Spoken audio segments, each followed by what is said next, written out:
Hello class sixth, welcome back. आज हम start कर रहे हैं हमारा सिक्स्थ मैथ का चैप्टर नंबर 5 और जिसका नाम है फ्रैक्शन। व्हाट इज़ फ्रैक्शन और ये फ्रैक्शन आया क्यों, मतलब हमें फ्रैक्शन की क्यों आवश्यकता पड़ी। अब देखिएगा, जब भी हम किसी चीज़ की मतलब गणना करते हैं, मान लीजिए काउंटिंग कर रहे हैं या आपसे पूछा जाए कि आपका रोल नंबर कितना है, तो आप ऑब्वियस सी बात है बताओगे भाई 1 है, 5 है, 3, 10, 20 जो भी है आपका, ठीक है। उसके बाद जब आपसे पूछा जाए कि आपके घर में सदस्य कितने हैं, तब भी आप बताते हो कि भाई 5 हैं, 4 हैं, 7 हैं, जितने भी हैं, तो आप सदस्य बताओगे। तो जब इस टाइप के जो बेसिक क्वेश्चन होते हैं, यानी कि इस समय आपको सिंपल जो नंबर की आवश्यकता पड़ती है, वो कौन से नंबरों की आवश्यकता पड़ती है, वूल नंबर की आवश्यकता पड़ती है, ठीक है। जैसे वूल नंबर यानी कि जो 0, 1, 2, 3, 4, 5 इस तरीके से होते हैं।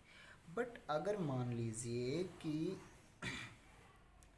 आपके घर में मैंगो लाए गए हैं और जस्ट सपोज़ कि लास्ट में एक मैंगो बच गया, ठीक है, बाकी सब आपने खा लिए, और आप दो भाई हो या एक भाई एक बहन या दो सिस्टर हैं, जैसे भी हैं, आपको बराबर बराबर बांटना है। तो उसको किस तरीके से आप बांटोगे, यानी कि मैंगो एक है और खाने वाले दो हैं, तो आप क्या करोगे, उसको आधा मतलब आधा आधा हिस्सा लोगे ना, उसका हाफ हाफ इक्वल पार्ट में। ऐसा तो नहीं है कि एक अगर एक ने कम लिया दूसरे ने ज़्यादा, फिर तो लड़ाई हो जाएगी, है ना, फिर मम्मी पापा से पिटाई होगी। सो उस चीज़ का तो फ़ायदा नहीं है ना, फिर पिटाई करवा के तो कोई मज़ा नहीं आता किसी भी बच्चे को। इसलिए यानी कि अगर वहाँ पे आप बिल्कुल एक दूसरे के साथ इक्वल पार्ट में उसको शेयर करना चाहते हो, तो आपको अगर मैंगो एक हैं और आप लोग दो हो, तो उसके एक मैंगो के दो हिस्से करने पड़ेंगे। तो अब उसको मतलब आधा हम बोलते हैं, और आधे को लिखा कैसे जाता है मैथ में, 1/2, राइट। आधा यानी कि 1/2। तो 1/2, अब ये क्या है, ये ना तो वूल नंबर है, ना ये इंटीजर है, ना ये नेचुरल नंबर है।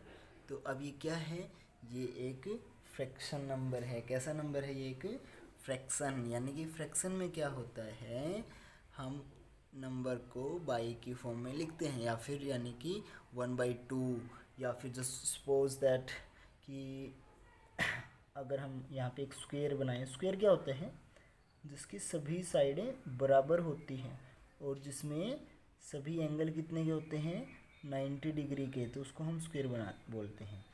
अब हमने ये ABCD एक स्क्वायर बना लिया। मान लो कि 2 सेंटीमीटर का था भाई, इसकी हर एक साइड कितनी है, 2 सेंटीमीटर। तो अब हमने इसको कितने इक्वल पार्ट में डिवाइड कर दिया, देखिएगा 1, 2, 3, 4, और चारों के चारों पार्ट कैसे हैं, बिल्कुल सेम है ना। तो यानी कि हमने क्या किया, तो टोटल क्या था, एक स्क्वायर था और उसको कितने पार्ट में डिवाइड कर दिया, 4 पार्ट में। तो यानी कि अगर मैं इसमें से सिर्फ इस बॉक्स को कलर कर दूं, या शेडिड बोल सकते हैं आप इसको, तो शेडेड रीजन कितना है अब यहाँ पर, तो टोटल पार्ट 1, 2, 3, 4 कितने हिस्से हैं, 4, यानी कि नीचे टोटल लिखेंगे और ऊपर अगर शेडेड की बात हो रही है तो शेडेड वाले शेडेड कितने हैं, 1।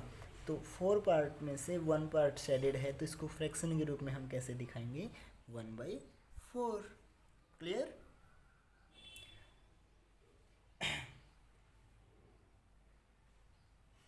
और एक चीज़ और ध्यान से सीख लीजिए, जब भी हम फ्रैक्शन को लिखते हैं, तो जो ऊपर वाली चीज़ हमने लिखी है उसको हम बोलते हैं न्यूमरेटर,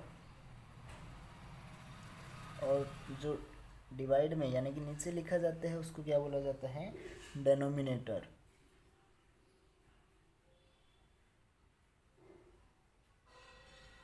क्लियर। जैसे कि इस केस में न्यूमरेटर कितना है, 1, और डेनोमिनेटर कितना है, 4, ठीक है। डी से डेनोमिनेटर, डी से डाउन, डाउन डाउन यानी नीचे वाला, डाउन डेनोमिनेटर, ठीक है, तो याद रहेगा आपको। उसके बाद मान लीजिए कोई फ्रैक्शन है 2/3, तो इसका मतलब क्या है, न्यूमरेटर कितना है, 2, और डेनोमिनेटर कितना है, 3, ठीक है। अब अब यहाँ पे आपको शेडेड रीजन बताने हैं कि कितने हैं इस फिगर में, ध्यान से देख करके।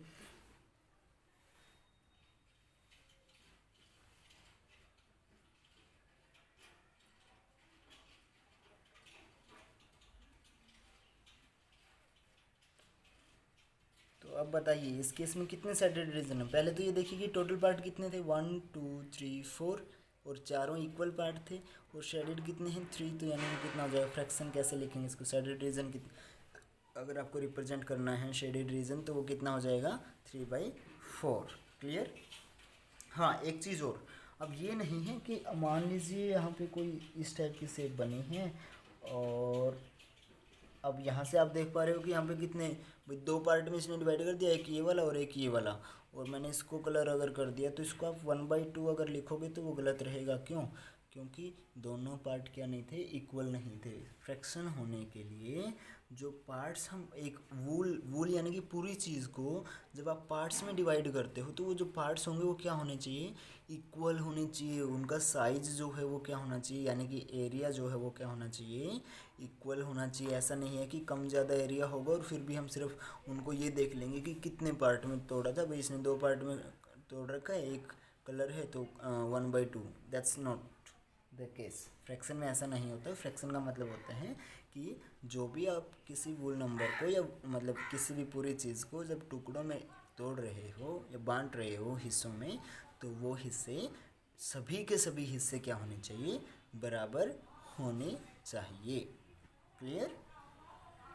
अब मान लीजिए कि आपको बोल दिया जाता है, आपका एक क्वेश्चन भी है एक्सरसाइज में कि पहले तो एक 4 सेंटीमीटर का एक क्या बनाना है, आपको स्क्वायर बनाना है। तो 4 सेंटीमीटर का एक स्क्वायर कैसे बनाओगे, सबसे पहला काम क्या करोगे, स्केल के साथ एक 4 सेंटीमीटर लाइन लगाओगे। स्केल का इस्तेमाल करोगे। मान लीजिए कि ये 4 सेंटीमीटर है, आप लोग स्केल के साथ और पेंसिल के साथ बनाओगे, ठीक है। फिर स्क्वायर बनाना है तो दोनों इस पॉइंट पे भी और इस पॉइंट पे भी 90 डिग्री का एंगल कैसे बनाते हैं, कंपास के साथ। पहली आर्क 60, सेकंड आर्क 120, 60 और 120 के बीच में बिल्कुल कंपास रख करके जब आप एंगल बनाओगे तो वो कितने का बन जाएगा, 90 डिग्री का। इसी तरीके से यहाँ पर आप बनाओगे 60 और 120 के बीच में, तो वो भी कितने का बनेगा, 90 का। कंपास का इस्तेमाल करोगे आप। इसके बाद इनको आगे कितना प्रोड्यूस करना है, क्योंकि स्क्वायर है तो 4 सेंटीमीटर ही होनी चाहिए सभी की सभी साइडें। तो 90 के एंगल को भी 4 सेंटीमीटर, इसको भी और इसको भी 4 सेंटीमीटर, और यहाँ से मिला देना तो ये क्या बन जाएगा आपका, एक स्क्वायर। फिर ये एंगल वगैरह हटा देना वहाँ से, तो यानी कि आपका क्या हो जाएगा, स्क्वायर बन जाएगा। या फिर एंगल अगर अभी आपको नहीं बनाना आता है तो आप प्रोट्रैक्टर का इस्तेमाल कर सकते हो। प्रोट्रैक्टर क्या होती है, जिसको आप डे बोलते हो, तो वहाँ से 90 का एंगल बना लेना, ठीक है। 4 सेंटीमीटर का स्क्वायर बना करके उसको आपको 16 इक्वल पार्ट में तोड़ना है। कितना पार्ट में तोड़ना है, 16। अब 4 सेंटीमीटर को 16 में तोड़ने के लिए क्या करना पड़ेगा आपको, यहाँ पर एक एक सेंटीमीटर पे निशान लगा दो, 1 2 3 4, ठीक है। बराबर बराबर होने चाहिए वो बिल्कुल। और इस साइड भी एक एक सेंटीमीटर पे जब आप निशान लगाओगे 4, तो फिर क्या करो, इनको आपस में मिला दीजिए और इनको आपस में मिला दीजिए। तो यहाँ से आप बाद में देखोगे तो आपकी 60 यानी कि एग्जैक्टली बनना चाहिए वो, ये थोड़ा सा लेंथी हो गया था। स्केल का इस्तेमाल करोगे तो प्रॉब्लम नहीं होगी। यानी कि 4 सेंटीमीटर की साइड बना करके स्क्वायर बनाओ, फिर उसको एक एक सेंटीमीटर पे काटोगे और दूसरी साइड से भी एक एक सेंटीमीटर पे काटोगे, तो एक लाइन में कितने 4 बॉक्सेज हो जाएंगे। टोटल कितनी रोज़ बननी चाहिए, 4। तो यानी कि क्या हो जाएंगे, यानी कि 4 रो और 4 कॉलम। ये वाली होती हैं रोज़ और ये वाले होते हैं कॉलम, ठीक है। तो और फिर आपको करना है इसके 9 पार्ट को शेडेड। तो पेंसिल के साथ करोगे इस पूरा काम ये, और इनमें से कोई भी 9 बॉक्सेस को आप शेडेड यानी कि पेंसिल के साथ इस तरीके से कर दीजिए, तो आपका क्वेश्चन कंप्लीट हो जाएगा। आई थिंक अभी आप फ्रैक्शन के बारे में सीख गए हो, या फिगर देख करके फ्रैक्शन उसमें से लिख सकते हो। तो फ्रैक्शन को डिवीज़न के रूप में कैसे दिखाते हैं, फ्रैक्शन एज डिवीज़न, ये हम सीखते हैं। फ्रैक्शन जैसे कि क्या है 2/3, तो इसको अगर आपको डिवीज़न के रूप में दिखाना है तो जो न्यूमरेटर है आपका वो तो क्या होना, वो क्या होगा आपका हमेशा डिविडेंड, और जो डिनोमिनेटर है वो क्या होगा, डिवीज़र। यानी कि ऐसा नहीं है कि जो नंबर छोटा है उसको हम बाहर लेंगे और जो नंबर बड़ा है उसको डिवाइड के साइन के अंदर लेंगे, ऐसा कुछ नहीं है। जो ऊपर है वो अंदर इस टाइप से, और जो बाहर है वो जो नीचे है वो बाहर। या फिर डिवाइड के रूप में हमें लिखना है 2/3 को, तो 2/3 को हम क्या लिखेंगे, 2 डिवाइड बाई 3, ठीक है। यानी कि ऊपर वाला शुरू में, फिर डिवाइड का साइन, फिर जो डिनोमिनेटर था वो वाला, ठीक है। उसके बाद फ्रैक्शन की अगर डेफिनेशन की बात की जाए तो वैसे तो आप प्रैक्टिकली तो समझ गए हो कि फ्रैक्शन क्या है। अगर डेफिनेशन की आप बात करोगे तो क्या बोलोगे कि अ नंबर, एक ऐसा number which can be written as, जिसको हम लिख सकते हैं कैसे, a बाई बी। किस फॉर्म में लिखा जा सकता है जिसको, a बाई बी में, वेयर, जहाँ पर a और b क्या होने चाहिए, a and b both must be whole number, यानी कि वूल नंबर में से ही वो कुछ ना कुछ होने चाहिए। यानी कि a number which can be written in the form of a by b, जिसको हम a बाई बी की फॉर्म में लिख सकते हैं, where a and b both should be या must be whole number, except, एक एक्सेप्शन है कि b जो हो जीरो नहीं हो सकता वैसे तो, क्योंकि जीरो वूल नंबर होता है ना। या फिर आप दूसरे तरीके से ये बोल सकते हो कि हम उसको a बाई बी की फॉर्म में लिख सकते हैं, एक ऐसा नंबर, और जहाँ पर a तो क्या है वूल नंबर हो सकता है, और b क्या होना चाहिए, कोई ना कोई नेचुरल नंबर होना चाहिए, क्योंकि नेचुरल नंबर कहाँ से शुरू होते हैं, 1 से। b जीरो क्यों नहीं होना चाहिए, क्योंकि जब भी हम किसी भी, मान लीजिए 7 है या कोई भी नंबर है ऊपर, उसको अगर ज़ीरो से डिवाइड करोगे तो ये इसका कोई एग्जैक्ट वैल्यू हो नहीं सकती। आप किसी भी नंबर को ज़ीरो से डिवाइड करना पॉसिबल नहीं है, इट्स नॉट परमिटेड। सो हम बोलते हैं कि क्योंकि इसकी कोई एग्जैक्ट वैल्यू आती नहीं, नॉट डिफाइन हो जाता है ये, तो इसलिए हम बोला जाता है कि जो फ्रैक्शन होती है वहाँ उसको a बाई बी की फॉर्म में लिखते हैं। और जहाँ पे a और b, या तो ये बोल दो कि a और b दोनों के दोनों वूल नंबर हैं, बस कंडीशन दिखा दो वहाँ पर कि b जीरो के इक्वल नहीं होना चाहिए, या फिर ये बोल दो कि a वूल नंबर है और b नेचुरल नंबर। क्योंकि वूल नंबर और नेचुरल नंबर में क्या डिफरेंस होता है, सिर्फ कि नेचुरल नंबर 1 से स्टार्ट होते हैं, वूल नंबर 0 से स्टार्ट होते हैं। क्लियर। इसके बाद आज के लिए इतना ही। तो आपको एक्सरसाइज 5A का क्वेश्चन नंबर फर्स्ट सोल्व करना है। क्वेश्चन नंबर फर्स्ट में देखिएगा, मैं बुक यहाँ पे आपको बुक में ही दिखा रहा हूँ कि कैसे सोल्व करोगे आप।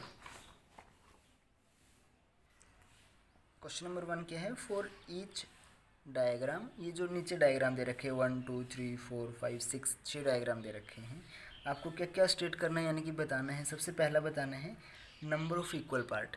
तो आप कैसे बनाओगे, सबसे पहले पहला डायग्राम बनाओ फिर कॉपी में पेंसिल और स्केल के साथ। उसके बाद क्या करना है आपको, फिर उसका लिखोगे ए पार्ट, फिर लिखोगे number of equal part, equal का साइन लगा के। इक्वल पार्ट कितने हैं इसमें, 1 2 3 4, तो वहाँ पे लिखोगे 4। फिर इसी के नीचे बी लिख करके फिर आप क्या लिखोगे, number of shaded part. Shaded part कितने हैं आप देख पा रहे हो यहाँ पे, 4 में से कितने वो शेडेड यानी कि कलर टाइप का किया गया है, 1, राइट, तो वो कितना हो जाएगा 1। फिर थर्ड फ्रैक्शन शेडेड, तो फ्रैक्शन शेडेड यानी कि फ्रैक्शन क्या हो जाएगी, ऊपर जितना शेडेड रीजन है और नीचे जितने टोटल पार्ट थे, तो शेडेड रीजन कितना है 1, एक पार्ट को शेडेड किया गया था, और नीचे जो टोटल है वो 4, 1/4। लास्ट में फ्रैक्शन अनशेडेड, अनशेडेड यानी कि जो खाली है, तो वो कितने हैं 1 2 3, यानी कि 3/4 वो वाली फ्रैक्शन हो जाएगी। और इसी तरीके से आपको बाकी सभी के केस में भी आप ऐसे ही लिखोगे, ठीक है। सेकेंड क्वेश्चन में आपको जैसे मैंने बता दिया कि सबसे पहले 4 सेंटीमीटर का एक स्क्वायर ड्रॉ करोगे, और उसको फिर 16 इक्वल पार्ट में डिवाइड करोगे, और उसके बाद 9/16 को आप शेडेड रीजन में मतलब शेडेड कर दीजिएगा, ठीक है, पेंसिल के साथ। क्वेश्चन नंबर थर्ड में क्या है, the L shape is divided into 4 part. ये वाली आपकी एल शेप है, इसको 4 पार्ट में तोड़ा गया, देखिएगा 1 2 3 4 आप देख पा रहे हो। उसके बाद y is the shaded square not equal to 1/4 of the square। तो sorry, y is the shaded square not equal to 1/4 of the shape। तो वो 1/4 के रूप में, इक्वल के रूप में क्यों नहीं है, यहाँ पे पहला रीजन तो क्या हो जाएगा, क्योंकि शेडेड कितने हैं यहाँ पे 2 है, तो और टोटल पार्ट कितने हैं 4, तो 2/4 होना चाहिए था। और दूसरा आप देख पा रहे हो कि ये जो एरिया है अनशेडेड रीजन का, ये जो पार्ट्स हैं वो इक्वल नहीं है। ये वाला पार्ट आपको बड़ा दिखाई दे रहा है ना, तो आप ये भी बोल सकते हो कि the parts are not equal, so we can not represent it in the form of fraction. Clear? That's it. आज के लिए इतना ही, बाकी हम कल करते हैं। तब तक के लिए बाय बाय स्टूडेंट्स।